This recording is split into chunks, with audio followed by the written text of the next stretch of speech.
Welcome back to IBS English for competitive exams. ഇന്ന് നമുക്ക് എന്താണ് ഡിസ്കസ് ചെയ്യാൻ പോകുന്നതെന്ന് നോക്കാം. നമുക്ക് ഈ രണ്ട് സെൻറ്റൻസ് നോക്കാം. ഒന്ന്, ഐ ഹാവ് എ കാർ, അതിന് ടാഗാണ് കൊടുത്തിരിക്കുന്നത് ഡോണ്ട് ഐ. അടുത്തത്, ഐ ഹാവ് ഈറ്റൺ, അതിൻ്റെ ടാഗ് കൊടുത്തിരിക്കുന്നത് ഹാവൻറ്റ് ഐ എന്നാണ്. നോക്കൂ, ഈ വ്യത്യാസം എങ്ങനെയാണ് വന്നത്? പലപ്പോഴും നിങ്ങൾ മുമ്പ് കോമ്പറ്റേറ്റീവ് എക്സാംസ് എഴുതിയപ്പോൾ ഈ ഡോണ്ട് ഐ എഴുതേണ്ടടുത്ത് ഹാവൻറ്റ് ഐ എഴുതി തെറ്റിപ്പോയിട്ടുണ്ടാവാം. എന്താണ് അതിൻ്റെ കാരണം എന്ന് നോക്കാം. രണ്ടിടത്തും ഹാവ് ഉണ്ട്, ഇവിടെയുണ്ട്, ഇവിടെയുണ്ട്. പക്ഷേ ഇവിടെ ഹാവൻറ്റ് ഐ തന്നെ വന്നിരിക്കുന്നു ടാഗ്, ഇവിടെ ആകട്ടെ ഡോണ്ട് ഐ ആണ് വന്നിരിക്കുന്നത്. അതിൻ്റെ കാരണത്തിലേക്കാണ് പോകുന്നത്. ശ്രദ്ധിക്കുക, എന്താണ് കാരണം? ഇവിടെ ഹാവ് എന്ന് പറയുന്നത് ഓക്സിലറി വെർബാണ് ഇവിടെ. എന്നാൽ ആദ്യത്തെ സെൻറ്റൻസിൽ ഹാവ് ഓക്സിലറി വെർബ് അല്ല, അത് ആക്ഷൻ വെർബാണ്, മെയിൻ വെർബാണ്. അതിനകത്ത് ഓക്സിലറി വെർബ് ഉണ്ട്, അത് നമുക്കറിയാം. അതിനകത്തുള്ള ഓക്സിലറി വെർബ് ഡു ആണ്. അപ്പോൾ ടാഗിൻ്റെ നിയമം അനുസരിച്ച് നമുക്കറിയാം, ടാഗ് ഓക്സിലറി വെർബിലാണ് നമ്മൾ N' എഴുതുന്നത്. അങ്ങനെയാണ് ഇവിടുത്തെ ഡൂവും N''യും കൂടി ചേർന്ന് ഡോണ്ട് ഐ എന്നായി മാറിയത്. ഇവിടെയോ, ഇവിടെ ഓക്സിലറി വെർബ് തന്നെ, ഹാവ് തന്നെ ഓക്സിലറി വെർബാണ്. അതുകൊണ്ട് അത് ടാഗിലേക്ക് മാറുന്നു, ഹാവൻറ്റ് ഐ ആയി തീർന്നു. പക്ഷേ ഇവിടെ സംശയം ഇതാണ്, രണ്ടിടത്തും ഹാവ് തന്നെയല്ലേ, പിന്നെയും എന്താണ് ഇവിടെ എന്തുകൊണ്ട് ഡു വന്നില്ല? അതിൻ്റെ രഹസ്യമാണ് പറയുന്നത്. ശ്രദ്ധിക്കുക. വാസ്തവത്തിൽ ഇംഗ്ലീഷ് ഭാഷയിൽ രണ്ട് തരത്തിലുള്ള ഡു ഉണ്ട്. ഒന്ന്, നിങ്ങൾ സാധാരണ V1, V2, V3 എന്ന രീതിയിൽ പഠിച്ചിട്ടുള്ള പ്രസൻറ്റ്, പാസ്റ്റ് പാർട്ടിസിപ്പിൾ എന്നിങ്ങനെ ഉള്ള ഒരു ഡു ഉണ്ട്. അതായത് ഡു, ഡിഡ്, ഡൺ. അത് ഞാനിവിടെ എഴുതാം. ഇത് ആക്ഷൻ വെർബാണ്. ഇത് V1, ഇതിൻ്റെ V2 ഫോം ഡിഡാണ്, അത് V2. അതിൻ്റെ V3 ഫോം എന്താണ്? ഊഹിക്കുക. ഇവിടെ ആക്ഷൻ വെർബ് എന്നുള്ള നിലയ്ക്ക് V3 ഫോം ഡൺ തന്നെയാണ്. ഇത് നിങ്ങൾ പഠിച്ചിട്ടുള്ളതാണ്. V1, do, did, done. ഇത് ആക്ഷൻ വെർബാണ്, ഓക്സിലറി വെർബല്ല. അപ്പോൾ ഇത് ആക്ഷനാണ്. ഇനി ഓക്സിലറി വെർബ് എന്നുള്ള നിലയ്ക്ക് ഡൂവിൻ്റെ 3 ഫോംസ് എന്തൊക്കെയാണ്? അത് ഇങ്ങനെയാണ് വരിക: ഡു, ഡിഡ്. ഇതുവരെയും ഒരുപോലെ തന്നെ. എന്നാൽ മൂന്നാമത്തത് എന്താണ്? അത് നമുക്ക് നോക്കാം. ഡൺ അല്ല എന്നുറപ്പാണ്. ഇനി അതെങ്ങനെയാണ് വരിക എന്ന് നോക്കാം. അതൊരു സെൻറ്റൻസിലേക്ക് മാറ്റുന്നത് നോക്കുക. ഞാൻ ഇങ്ങനെ പറയുന്നു, I have A car. I have A car. നമുക്കറിയാം, ഈ ഹാവിൽ ഓക്സിലറി വെർബ് ഉണ്ട്, ഡു, പിന്നെ ഹാവ് എന്ന ആക്ഷൻ വെർബ്. അപ്പോൾ ഡു പ്ലസ് ഹാവ് ആണ് ഈ have. I have A car എന്ന് പറഞ്ഞാൽ I do have A car എന്നാണ് അർത്ഥം. അത് V2യിലേക്ക് മാറ്റിയാൽ നമുക്കറിയാം, ഐ ഹാഡ് എ കാർ എന്നാണ്. Had A car. അതിനെ നമ്മൾ അനലൈസ് ചെയ്താൽ നമുക്ക് മനസ്സിലാകും, ഇവിടെ ഡിഡ് ഉണ്ട്, പിന്നെ ഹാവുമുണ്ട്. അപ്പോൾ ഡിഡ് പ്ലസ് ഹാവ് ആണ് ഇവിടെ തന്നിരിക്കുന്ന ഹാഡ്. Did plus have.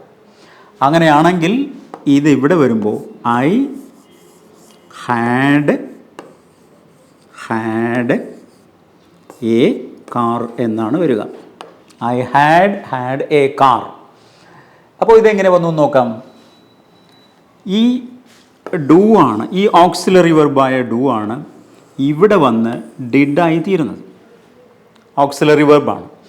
ഈ ഡിഡാണ് ഇവിടെ വന്ന് ഹാഡായി തീരുന്നത്. ഈ ഹാവ് ആണ് ഇവിടെ വന്ന് വീണ്ടും ഹാഡായി തീരുന്നത്. അപ്പോൾ നോക്കൂ, വാസ്തവത്തിൽ ഇവിടെ ഈ ഹാവ് വേറെ. നോക്കൂ, ഇവിടെ ഈ ഹാഡും രണ്ടും രണ്ടാണ്. ഈ ഹാഡ്, രണ്ടാമത്തെ ഹാഡ് ഈ ഹാവിൻ്റെ V3 ഫോമാണ്. എന്നാൽ ഈ ഹാഡാകട്ടെ ഡൂവിൻ്റെ V3 ഫോമാണ്. അപ്പോൾ മൊത്തത്തിൽ നമ്മൾ നോക്കുമ്പോൾ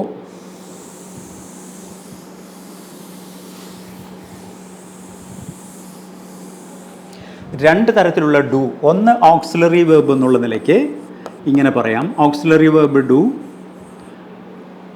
സിമ്പിൾ ഫോമാണത്. ഡു, അത് V1, അതിൻ്റെ V2, ഡിഡ് V2, അതിൻ്റെ V3 ഫോം എന്ന് പറയുന്നത് ഹാഡാണ് V3.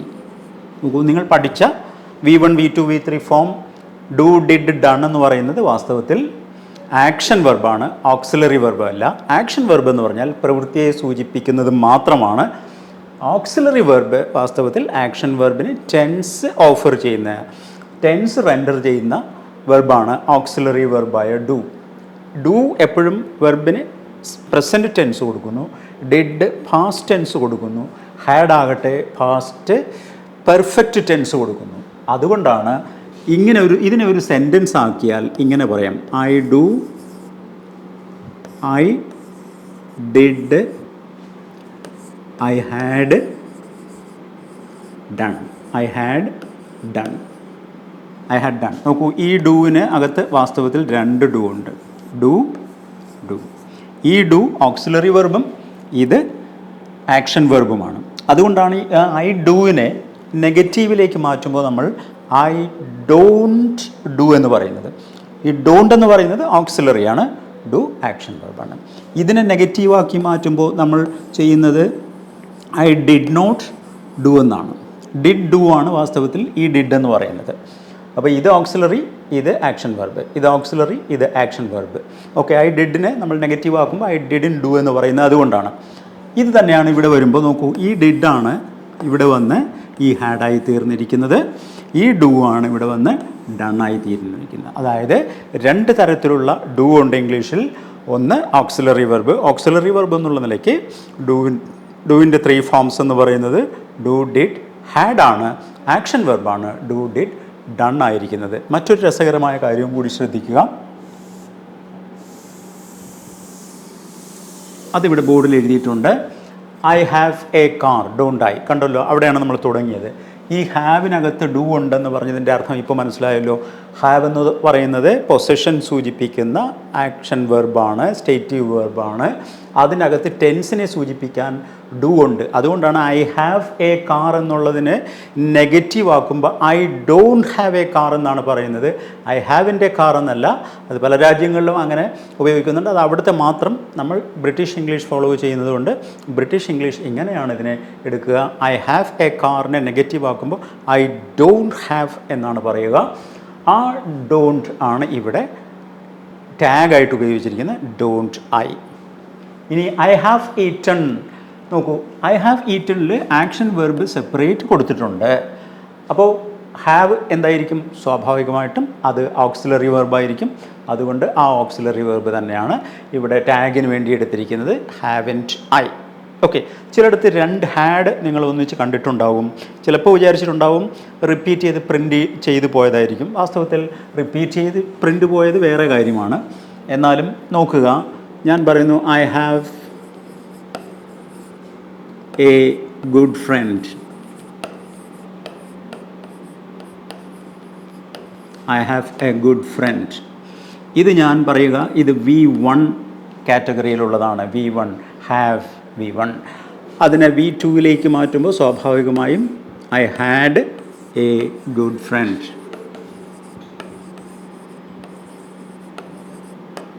നോക്കൂ, അത് V2 ആണ്. ഇനി V3യിലേക്ക് മാറ്റുമ്പോൾ നിങ്ങൾക്ക് ഊഹിക്കാവുന്നതേ ഉള്ളൂ. ഇത് ഡു ഹാവ് ആണെങ്കിൽ ഇത് ഡിഡ് ഹാവ് ആയിരിക്കും.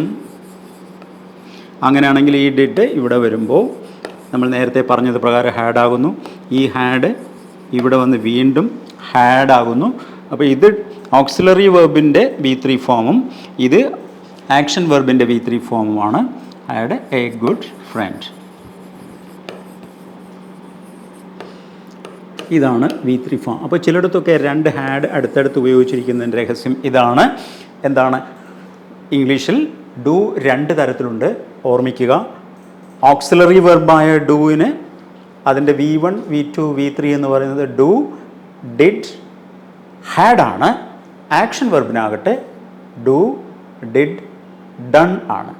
അതുകൊണ്ടാണ് രണ്ട് ഹാഡ് അടുത്ത് വരുന്നത്. അല്ലാതെ വേറെ ചില സന്ദർഭങ്ങളിൽ രണ്ട് ഹാഡ് അടുത്ത് വരുന്നത് ഇപ്പോൾ ഹാവ് ഉപയോഗിച്ച് മാത്രം പറയുന്ന ചില യൂസേജസ് ഉണ്ട്. To have breakfast, have dinner, അങ്ങനെയൊക്കെ പറയുന്ന ചില പ്രയോഗങ്ങളുണ്ട്. ഇപ്പോൾ നമ്മൾ ഒരിക്കലും പ്രാതൽ തിന്നുക എന്ന് പറയാറില്ല, മലയാളത്തിലും പറയാറില്ല. പ്രാതൽ തിന്നുകയല്ല, പ്രാതൽ കഴിക്കുകയാണ് ചെയ്യുന്നത്. അതുപോലെ ഭക്ഷണം തിന്നുകയല്ല ചെയ്യുന്നത്, ഭക്ഷണം കഴിക്കുകയാണ് ചെയ്യുന്നത്. ഇങ്ങനെ കഴിക്കുക എന്ന ഒരു പ്രയോഗമാണത്. അത്തരം പ്രയോഗങ്ങൾ എല്ലാ ഭാഷയിലുമുണ്ട്. അതിന് ഇംഗ്ലീഷിൽ ഉപയോഗിക്കുന്ന പ്രയോഗമാണ് ഹാവ് എന്ന് പറയുന്നത്. So have you had your breakfast, have you had your have breakfast എന്നാണ്. അത് have you had your breakfast എന്ന് പറയുന്നതിൽ ഹാവ് ഓക്സിലറിയാണ്, ഹാഡ് എന്ന് പറയുന്നത് ആക്ഷൻ വെർബാണ്. അങ്ങനെയാണ് ഹാവ് ഹാഡ്. അത്തരം സന്ദർഭങ്ങളിലും പാസ്റ്റ് പാർട്ടിസിപ്പിൾ ഉപയോഗിക്കുമ്പോൾ ഹാഡ് ബ്രേക്ക്ഫാസ്റ്റ് പോലുള്ള പ്രയോഗങ്ങളുണ്ട്. അത് പ്രയോഗം മാത്രമാണ്. അതല്ല അതിൻ്റെ ശരിയായ രണ്ട് ഹാഡ് അടുത്തടുത്ത് വരുന്നതിൻ്റെ ശരിയായ റീസൺ ഇതാണ്, ഗ്രാമാറ്റിക്കൽ റീസൺ ഇതാണ്.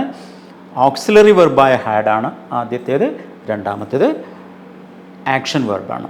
ഇതാണ് ഇത്തരം ഡോണ്ട് ഐ അല്ലെങ്കിൽ ഹാവൻറ്റ് ഐ പോലുള്ള ക്വസ്റ്റ്യൻ ടാഗിൽ പലപ്പോഴും കൺഫ്യൂഷൻ ഉണ്ടാക്കുന്നത്. So I do my job, don't I have a job, don't haven't I അല്ല. Okay, so keep watching the video, more videos for more clarification. Thank you.